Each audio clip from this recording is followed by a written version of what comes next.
Olá, tudo bem com vocês? Hoje nós vamos falar sobre massa molar e constante de Avogadro. Primeiro a gente vai dar uma passada nos exercícios, tá? Para uma conferência aqui de correção. Está pedindo para que consulte a classificação periódica, se necessário, que era na tabela periódica, e forneça, né, com a unidade correta, a massa molar do ferro, né? Vocês viram que ela tem o quê? 55,85 unidades, não é isso? É a mesma coisa, então vai ficar 55,85 gramas por mol. O xenônio vai ser de 131,3 gramas por mol, o sódio de 23 gramas por mol, o bromo de 79,9 gramas por mol e o selênio de 78,96 gramas por mol. Era só pegar o número da tabela e colocar, ok? 2. Quantos gramas de ouro existem em 15,3 mols de ouro? Bom, eu sei que um mol é igual a 197 unidades.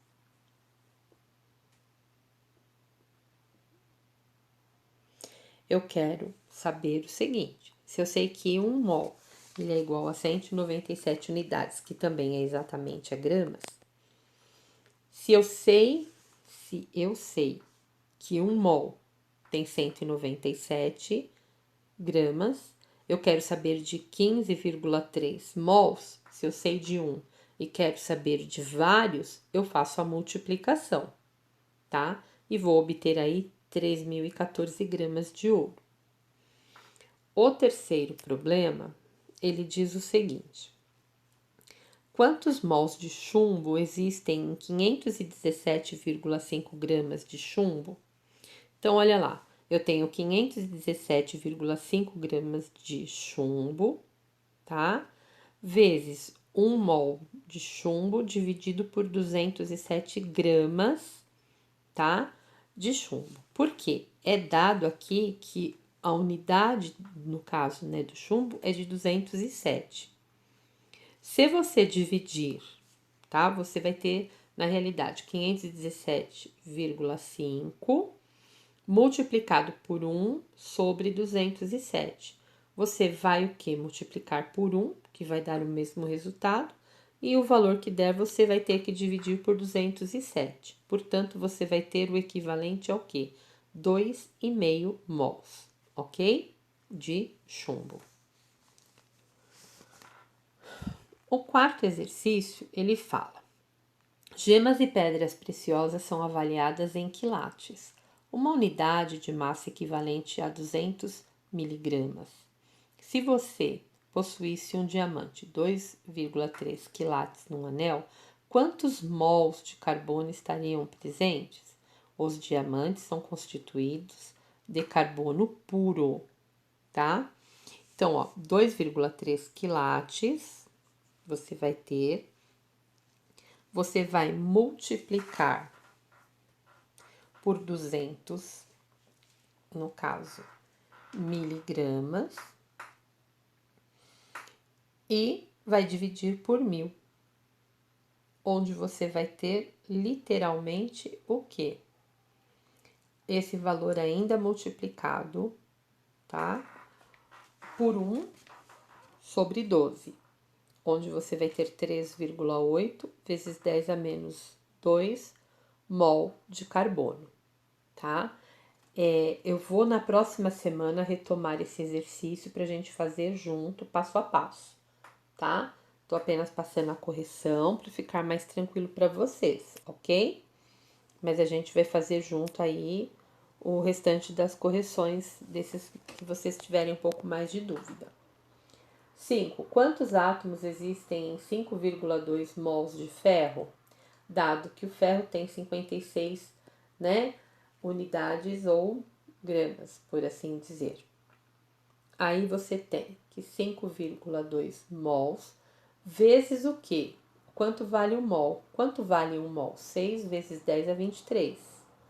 É só multiplicar que você vai encontrar um valor de 3, você vai encontrar, né? Um valor diferente, vai ser 31,2 vezes 10 é 23. Só que você vai andar uma casa com a vírgula, tá? Vai passar a ser 3,12 e vai aumentar um valor, ao invés de 23, passa a 24 átomos, elevado a 24 átomos. E o sexto exercício, quantos mols de cobalto existem em 6 vezes 10 a nona átomos de cobalto? Olha, vamos pensar no seguinte. Se você sabe que um mol ele tem 6 vezes 10 elevado a 23, então a gente vai fazer o quê? Vai colocar 6 vezes 10 elevado a 9 vezes 1 mol dividido pelo valor dele, que é 6 vezes 10 elevado a 23. Quando você observar isso, vai ficar 6 vezes 10 elevado a 9 dividido por 6 vezes 10 elevado a 23. Você vai dividir o 6 pelo 6, vai dar 1. Quando você tem, literalmente, no caso, potência, divisão de potência, o que estava embaixo vai subir, ficando negativo, tá? Então, você vai ter menos, vai ter 10 elevado a 9 menos 10 elevado, tá? A menos 23. E você vai subtrair aí os valores dos expoentes. 23 menos 9 vai dar menos 14, tá certo? É o que a gente tem aí. Eu vou voltar nisso daí também com vocês, ok? Mas vamos lá. Hoje a gente vai começar falando sobre massa molar, tá? A massa molar, ela na realidade, tá? Está relacionada à constante também de Avogadro. Então, a massa molar é a quantidade, tá? Que existe na molécula. É a quantidade, tá? Literalmente, de massa existente na molécula. Então, por exemplo, você tem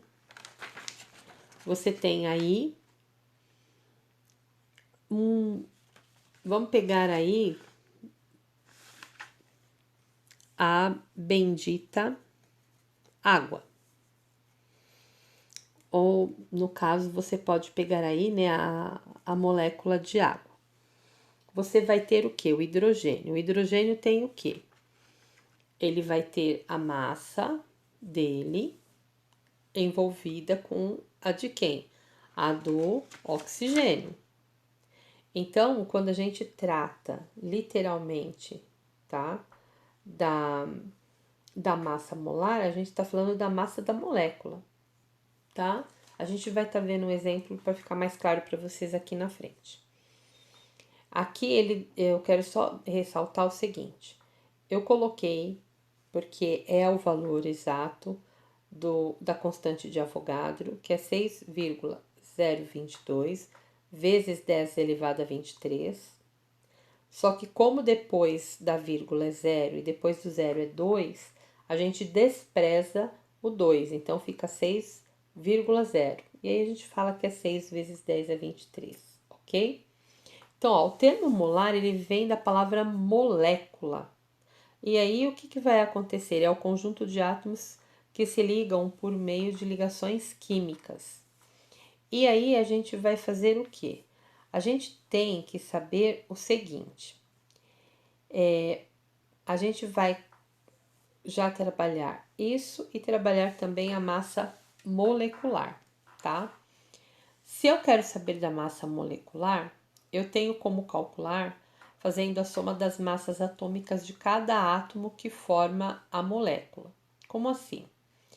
Vamos pensar no seguinte: se você tem um ácido sulfídrico, que é H2S, você tem 2 hidrogênios e um enxofre, Quando você tem o hidrogênio, ele tem a unidade de massa atômica igual a 1. Só que você tem 2 átomos de hidrogênio. Então, ao invés de uma unidade, você tem 2. Com mais 32,1 unidades de massa do enxofre, 32 mais 2 vai dar quanto? 34. Então, você vai passar a ter o quê? Na somatória, tá? 34,1 seria a unidade, né, de massa atômica aí. A massa molar, assim como o número de mol, está relacionada à constante de Avogadro. Então, olha lá, eu tenho H2S. Qual é a massa molecular? A massa molecular é 34,1 unidade, tá certo? Que a gente fez, dá para ver aí em cima, ó. O hidrogênio vale 1, só que existiam 2 na molécula, 2 vezes 1, 2, mais 32,1 é igual a 34,1. Aqui eu tenho essa massa que ela é molecular. A molar, ela também vai ser, porque é a quantidade do quê? No caso de gramas por mol. Você vai ter o mesmo valor, tá? E isso, né, quer dizer que 34,1 gramas de mol de gás sulfídrico, nós temos 6 vezes 10 a 23 moléculas, ou 1 mol de moléculas desse gás. Então, toda vez que você encontrar a massa molecular, ela vai ser exatamente igual à massa molar. Eu deixei para vocês aí, tá? Um videozinho que dá para vocês usarem para fazer o cálculo, mas a semana que vem a gente vai estar junto fazendo esses cálculos. E a gente vai tirar as dúvidas que, porventura, elas surgirem, ok? E nós vamos para a nossa próxima atividade, que vai ser realizar aí os exercícios da página 47. Mas na semana que vem a gente vai fazer o quê? Vai se encontrar, tirar dúvidas, resolver os exercícios, tá? E deixar tudo zeradinho, ok? Até mais para vocês e fazendo tudo direitinho, ok?